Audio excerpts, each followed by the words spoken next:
Bismillahirrahmanirrahim. Assalamualaikum warahmatullahi wabarakatuh. Nah, pada kali ini kita sampai pada pembahasan fundamental digital marketing for property. Bagaimana penerapan digital marketing untuk khusus di properti. Nah, sebelumnya kenapa sih kita harus pakai digital marketing untuk memasarkan properti? Itu karena pertama ini ya, dengan digital marketing kita campaign kita, iklan kita dan lain sebagainya itu bisa buka dalam 24 jam dalam sehari, 7 hari dalam seminggu, dan 365 hari dalam 1 tahun. Artinya itu bisa berjalan setiap tahun. Setiap hari maksudnya. Setiap hari itu bisa berjalan dan tanpa ada gangguan. Jadi yang online misalkan jam 2 malam itu tetap bisa lihat iklan kita. Kemudian yang kedua, lebih tertarget audiensnya. Jadi yang lihat iklan kita hanya orang yang benar-benar mau untuk membeli produk kita aja. Dan ternyata dengan buka setiap hari, kemudian dengan targeting audience, ternyata hasilnya atau biayanya itu lebih murah daripada kita sebar brosur, daripada sebar bikin spanduk dan sebagainya gitu. Kemudian kita juga berinteraksi langsung dengan audiens yang tertarget itu. Jadi sudah nyata target memang yang mereka yang mau beli produk kita pun bisa berinteraksi langsung dengan targeted audiens itu, baik itu secara online maupun secara otomatis. Nantinya kita akan pelajari sampai ke tahap situ. Kemudian nanti akan bisa diketahui bahwa itu better return on investment. Jadi biaya yang kita keluarkan ternyata itu jauh melebihi dari hasil yang kita dapatkan. Maksudnya jauh lebih sedikit ya, gitu. Jauh lebih sedikit daripada hasil yang kita dapatkan. Kemudian bisa meningkatkan trust dari orang, membangun reputasi kita, dan akhirnya bersih dari no visual trace. Jadi nggak ada yang spanduk di mana-mana yang merusak mata gitu ya. Kita balik lagi ke digital marketing. Kemudian mulai dari mana? Nah, ini banyak orang bertanya-tanya kira-kira mulai dari mana untuk penerapan digital marketing ini untuk properti. Nah, kita mulai dari yang namanya buyer persona atau identifikasi buyer yang kira-kira mau membeli produk kita. Ini ya, target audience. Jadi kita mentarget audience kita, dan bagaimana caranya itu sederhananya ini ada 4 hal yang bisa kita cari untuk kita bisa mentarget audience, yaitu informasi demografi, psikografi, geografi, dan behavioral. Nanti kita akan bahas satu persatu.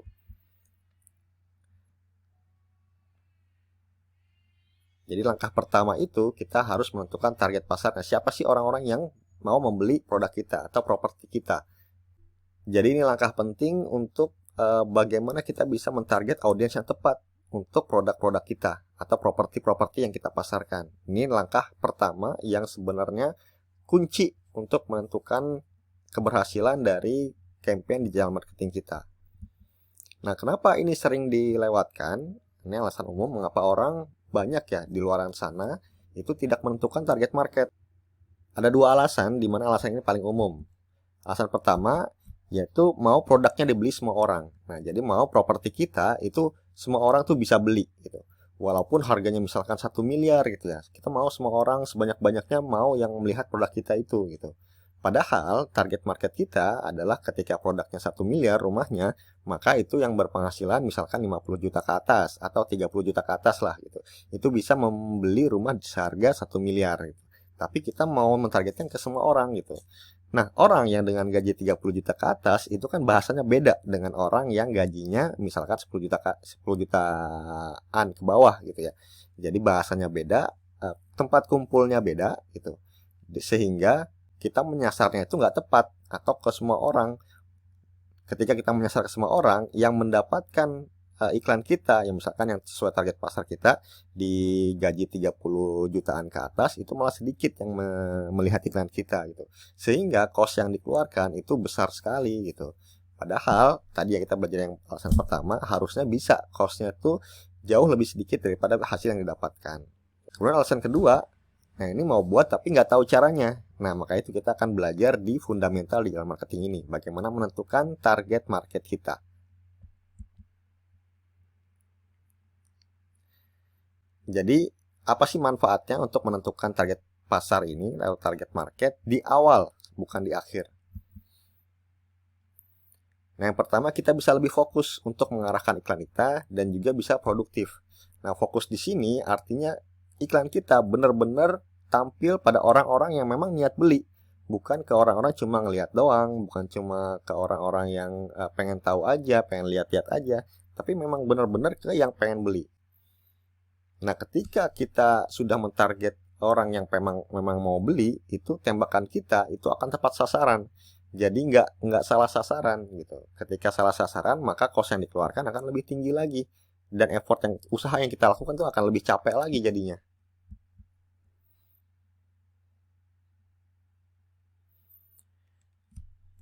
Dan ketika kita sudah menentukan target pasar kita, maka kita akan lebih mudah membuat konten. Tadi seperti yang saya bilang, ketertarikan atau minat atau interest dari orang yang gajinya 30 juta ke atas itu berbeda dengan yang orang gajinya 10 juta ke bawah. Pasti berbeda, interestnya beda, tempat kumpulnya beda, bahasa yang digunakan tuh beda gitu. Nah, itu ketika kita menentukan target ini gitu, kita akan mudah membuat konten. Nah, konten ini adalah yang menarik mereka. Bagaimana mereka tertarik dengan apa yang kita tawarkan melalui konten inilah salah satunya.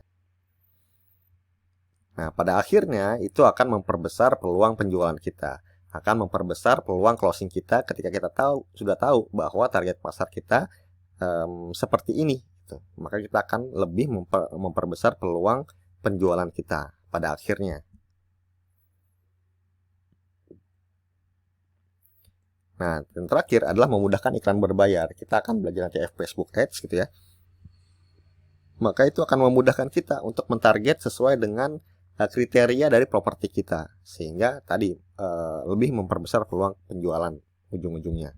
Nah, baik lagi kita mempelajari mengenai bagaimana cara untuk menentukan target market ini. Pertama, informasi demografi. Apa aja sih yang wajib kita ketahui tentang informasi demografi ini?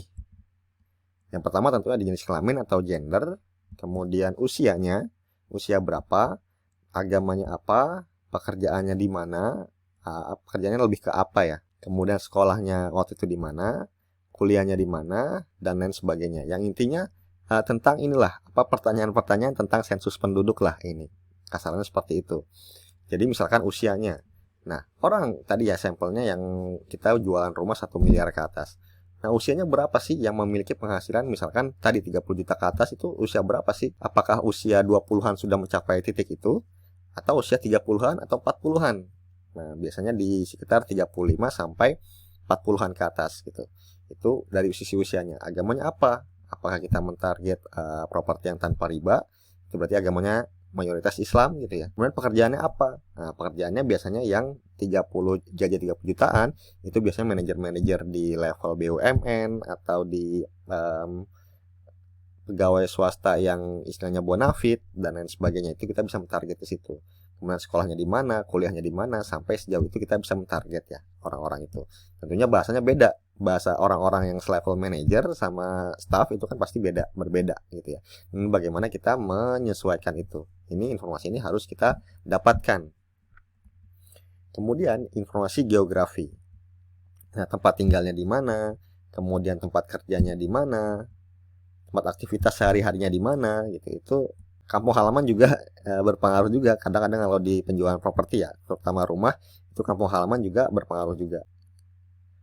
Nah, jadi tempat tinggalnya sekarang di mana misalkan, dan tempat kerja gitu. Misalkan tadi rumah 1M yang kita jualkan itu lokasinya di Tangerang Selatan atau Bintaro, maka kita menyasarkan tempat kerjanya berarti yang nggak jauh-jauh dari situ, seperti di selatan Jakarta, kemudian di BSD misalkan, itu kita menyasarnya ke situ dari sisi lokasinya.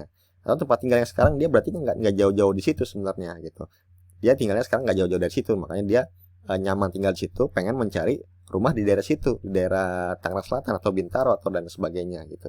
Aktivitas sehari-harinya itu misalkan dia sekarang di rumah aja, atau tadi ya bekerja beraktivitas di Jakarta Selatan, di BSD gitu. Nah, kita mentarget ke situ, di situ gitu. Ada juga yang kampung halaman. Nah, kampung halaman ini ada juga yang kadang orang itu pengen mencari rumah karena ingin dekat dengan rumah orang tuanya di kampung gitu ya. Misalkan kalau daerah-daerah kampung di pinggiran gitu, kayak misalkan di Bogor, di Bekasi gitu ya. Itu daerah-daerah pinggiran yang istilahnya sudah kawasan pedesaan lah, masih kawasan yang masih asri gitu ya, bukan di tengah kota dan lain sebagainya. Itu juga bisa berpengaruh juga. Kemudian psikografi. Nah, psikografi ini psikologisnya gitu. psikologisnya orang-orang yang gajinya 30 jutaan itu kayak gimana sih gitu. Sampelnya seperti itu. Jadi hobinya apa, kemudian favoritnya apa, minatnya di mana gitu. Nah, di sini itu kita minatnya itu seperti website apa yang sering dikunjungi. Nah, misalkan orang 30 orang yang gaji 30 juta itu kebutuhan dasarnya sudah terpenuhi, dia pengen investasi. Makanya misalkan website-websitenya itu website-website tentang investasi, atau favoritnya tokohnya siapa yang difavoritin gitu. Tokoh yang dia kagumi siapa gitu. Apa ustadznya, misalkan ustadz yang dikagumi siapa gitu. Minatnya apa? Minatnya komunitas yang dia ikuti apa, dan lain sebagainya. Itu kita juga berpengaruh juga. Misalkan kalau misalkan minatnya orang apa yang gajinya 30 juta ke atas, dia misalkan punyanya mobilnya juga mobil-mobil yang menengah ke atas gitu ya, seperti Fortuner, Pajero dan lain sebagainya. Atau jam tangan yang dipakai juga jam tangan yang kualitasnya tinggi, kayak misalkan apa sih merek jam-jam itu, Rolex lah atau apalah gitu. Itu bisa ditargetkan seperti itu. Minatnya seperti apa? Kita bisa mentargetkan sesuai dengan minatnya. Nah, kemudian yang terakhir adalah perilaku. Nah, perilaku itu maksudnya adalah perilaku di dunia online. Seperti sosmed apa yang digunakan, apakah dia kumpulnya di Facebook, di Twitter, TikTok, LinkedIn, atau lain sebagainya, Facebook gitu ya. Kemudian online pada jam berapa aja. Nah, kalau misalkan profesional, ini online itu pasti jam kerja itu nggak online, karena dia fokus kerja kan gitu. Kayak misalkan jam 8 sampai jam 12 itu dia nggak bakal online gitu. Tapi mungkin pas istirahat kerja jam 12 sampai jam 1 itu dia baru online, atau pas ketika malam sekalian gitu ya, ketika sudah sampai di rumah, sudah bersiap-siap istirahat dan lain sebagainya. Jadi kita sebagai penjual, sebagai marketing itu nggak postingnya asal-asalan. Nah, posting sesuai target market kita online jam berapa. Jadi ketika kita target marketnya itu profesional yang kerja dari jam working hours, atau misalkan jam kerja dari jam 8 sampai jam 5, maka kita nggak posting di jam-jam itu. Kita nggak posting di jam-jam 8 sampai jam 12 misalkan, yang orang lagi fokus-fokus kerja gitu. Kita postingnya pas istirahat, atau pas malam sekalian ketika dia mau istirahat, tidur bersama keluarganya gitu. Itu kita postingnya di jam situ gitu. Sehingga kita bisa terlihat postingan kita. Bukan cuma numpang lewat doang, numpang posting doang, seolah-olah kita wah rajin banget di posting gitu. Tapi postingan kita nggak ada yang kelihatan gitu kan, percuma. Tapi ketika kita jarang posting, tapi sekalinya posting kita dilihat target market kita, itu akan lebih powerful lagi. Lihat gadget jam berapa sama nih ya. Atau buka laptop atau komputer jam berapa. Nah, misalkan dia buka email kantor jam berapa tuh, jam 10 misalkan. Maka kita melakukan aktivitas email marketingnya di jam 10 pagi atau di jam 9 pagi gitu. Jadi meningkatkan open rate-nya gitu. Nah, seperti itu kurang lebih 4 informasi yang perlu kita ketahui untuk menentukan target pasar yang akan kita target gitu, supaya bisa meningkatkan potensi penjualan properti kita. Nah, selain itu, kita juga harus mengetahui ini istilah-istilah dasar dari digital marketing. Seperti produk, ini sudah nggak usah dipertanyakan ya, produk itu produk apa yang kita jualkan. Dalam konteks ini misalkan properti apa yang kita jualkan, harganya berapa, lokasinya di mana, dan lain sebagainya. Kemudian traffic, nah traffic ini adalah sumber datangnya calon peminat kita. Apakah ada traffic itu ada dua, ada organik atau juga ada berbayar gitu. Kita akan belajar pada kesempatan besok ya mengenai traffic organik itu apa aja. Ini bisa kita gunakan dan kita manfaatkan di digital marketing. Jadi bukan hanya traffic berbayar aja, tapi traffic organik itu apa aja gitu. Kemudian conversion. Nah, conversion ini berapa sih yang tertarik dengan produk kita? Berapa orang yang kontak kita gitu. Dari misalkan trafficnya ada 100 yang lihat-lihat website, lihat landing page kita, kemudian yang kontak kita 10 gitu. Maka conversion rate-nya itu 10%.